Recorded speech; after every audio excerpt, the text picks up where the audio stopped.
Bir donishmand aytadi, dushman kerak bo'lsa, yaqin do'stlarni ko'paytir. Yaxshi dushman chiqmas begonalardan.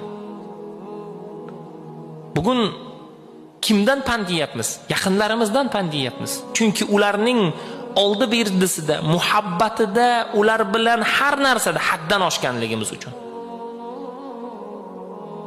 Farzandimizni, o'g'limizdir, qizimizdir, ulardan pand yeyapmiz. Oilalari buzilyapti, ular tarbiyasiz bo'lyapti, harom yo'lga kirib qolyapti, zino qilyapti. Aytganimizga quloq solmayapti, kelajakda kerakli odam bo'lmayapti. Nega?